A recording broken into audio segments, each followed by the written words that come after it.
Lord. ఈరోజు దేవుని వాగ్దానము. తేదీ మార్చ్ 8, 2025. కీర్తనల గ్రంథము 42వ అధ్యాయం మొదటి 2 వచనములో, దుప్పి నీటి వాగుల కొరకు ఆశపడినట్లు దేవా, నీ కొరకు నా ప్రాణం ఆశపడుచున్నది. నా ప్రాణము దేవుని కొరకు తృష్ణగొనుచున్నది, జీవము గల దేవుని కొరకు తృష్ణగొనుచున్నది. దేవుని సన్నిధికి నేనెప్పుడు వచ్చేదను? ఆయన సన్నిధిని నేనెప్పుడు కనబడేదను? ఆమేన్. దుప్పి తన తప్పిక తీర్చుకోవడం కోసం చేసే ప్రయాణం ఎట్లాంటిది అంటే, తన ప్రాణమునే ఫలంగా పెట్టి ప్రాణమును రక్షించుకోవడం వంటిది.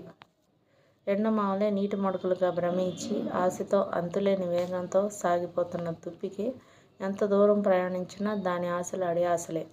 కానీ నీటి మడుగున చేరే వరకు దాని ఆశ చావదు, తన పయనం ఆగదు. నీటి మడుగు కోసం తాను చేసే ప్రయాణంలో ఎన్నో ఆపదలు, అగచాట్లు, పొదల చాటున పొంచి ఉండే పులులు, సింహాలు, అయినా వీటిని లెక్క చేయకుండా సాగిపోతుంది. గమ్యం చేరేదాకా దుప్పి తన ప్రయాణం సాగిస్తుంది. ఆ నీటి మడుగును చేరగానే తాను చేసిన ప్రయాణం, అలసట ఏమీ గుర్తుండవు. ఆనందంతో కేరింతలేస్తుంది. దాని ఆశ దాని గమ్యం చేర్చుతుంది. మరి మన ఆశ ఏమిటి? మన గమ్యం ఏమిటి? శారీరక ఆశ, నేత్రాశ, జీవపుడంబమా? దానికోసమేనా మన పోరాటం? అయితే గమ్యం భయంకరం. కానీ కీర్తన గ్రంథం రచించిన రచయితలు, కోరహ కుమారుల ఆశ మాత్రం, యేసయ్య నిన్ను చేరాలన్నది మా ఆశ అంటున్నారు. ఎందుకు? కృంగిన జీవితాలకు ఆదరణ, నలిగిన వారికి ఓదార్పు, బలహీనులకు బలం, ఆపదలో ఉన్నవారికి విడుదల ఆయన చెంతే సాధ్యం. జీవిత పరుగు పందెంలో అలసిపోయామా? యేసు చెంత చేరుదాం. మన కన్నీటిని ఆయన ప్రేమతో తుడుస్తాడు. ఈ మాట చెప్పగలమా? యేసయ్య నిన్ను చేరాలన్నదే మా ఆశ చెప్పగలిగితే ఆయనే మనకు ఎదురొస్తాడు, మనల్ని ఎత్తుకుంటాడు.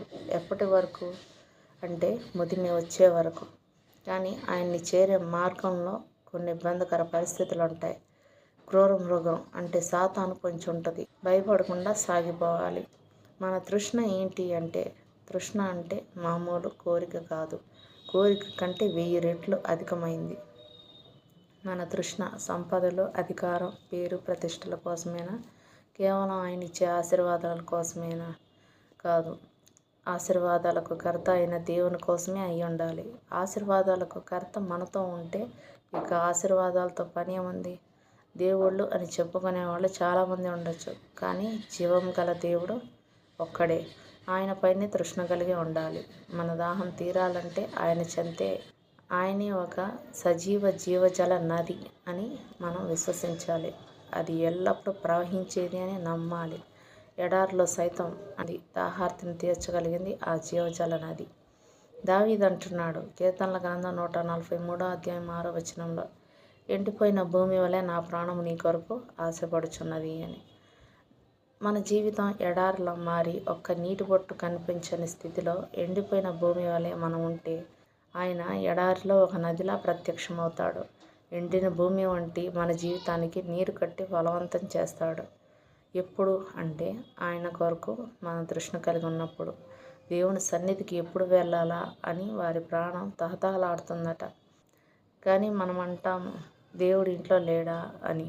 ఉన్నాడు, మరెందుకు దేవుని సన్నిధికి అని మనం ఆలోచిస్తూ ఉంటాం. మన ఇళ్లలోనే దేవుడు ఉన్నప్పుడు చర్చికి వెళ్ళాల్సిన అవసరమే లేదంటాం.